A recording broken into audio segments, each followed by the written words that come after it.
Miami Seaquarium adalah oceanarium seluas 38 hektar yang terletak di Pulau Virginia Key di Biscayne Bay, Miami-Dade County, Florida, Amerika Serikat, dan terletak di dekat pusat kota Miami. Didirikan pada tahun 1955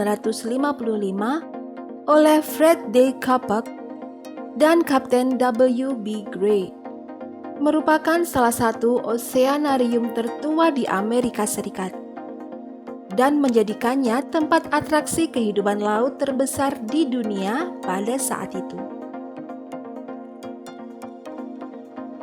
Selain mamalia laut, Miami Seaquarium menampung ikan, hiu, penyu, burung reptil, dan duyung dugong.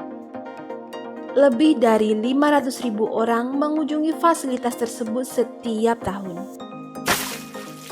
Pada bulan Februari 1968, seekor orka jantan muda berusia 3 tahun yang kemudian diberi nama Hugo ditangkap di Found Bay, dekat Puget Sound, Washington. Lalu ia diterbangkan ke Miami Seaquarium dan menjadi orka pertama di sana.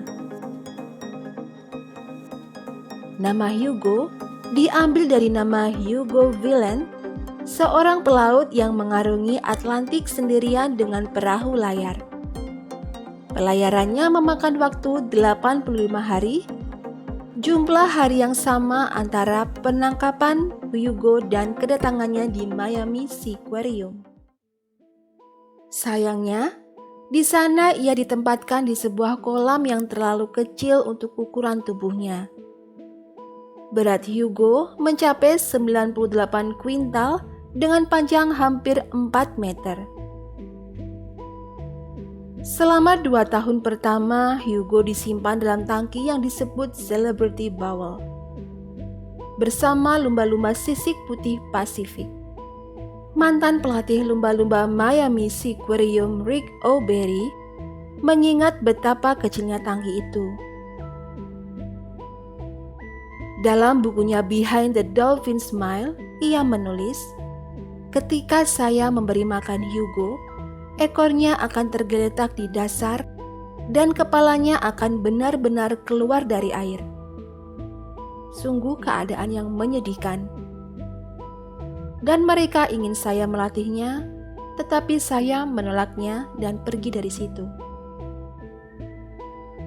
Walaupun awalnya akan dibuatkan tangki yang lebih besar, tetapi Hugo tetap berada di tangki kecil itu selama 2 tahun penuh.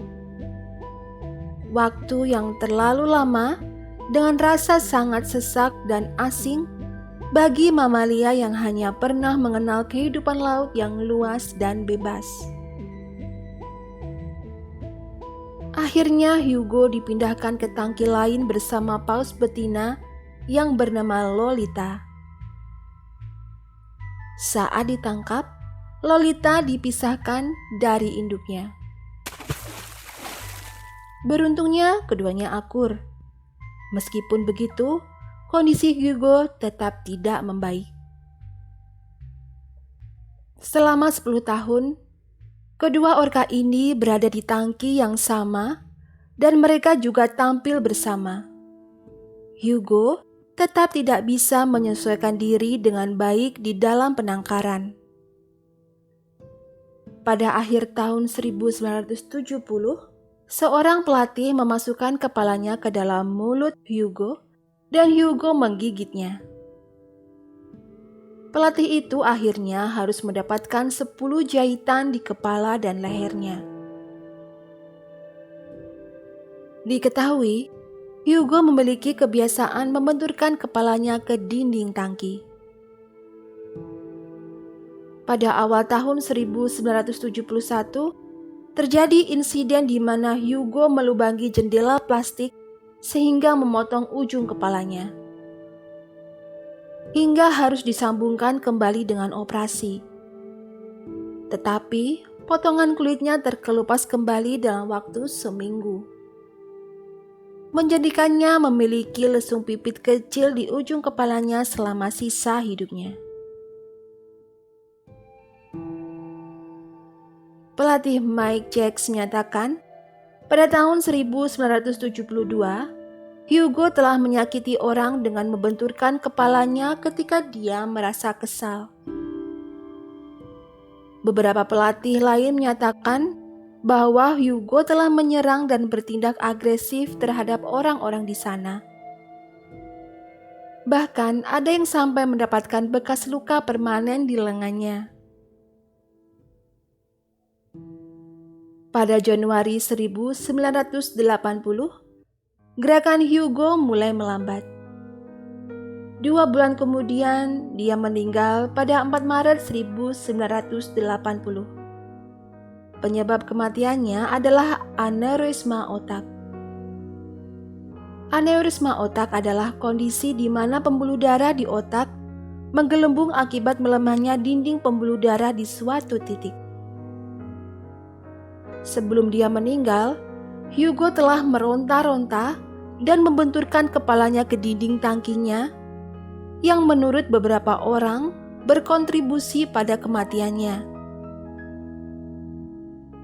Hugo meninggal di usia 15 tahun. Setelah kematiannya, tubuh Hugo dibuang di lokasi yang dirahasiakan.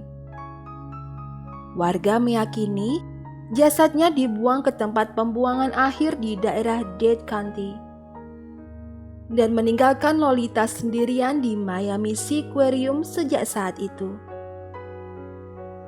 Hingga saat ini, Lolita berada di sana selama hampir 30 tahun dan telah berumur 55 tahun. Bagaimana menurut kalian tentang Paus Hugo ini, guys? Terima kasih telah menonton video ini.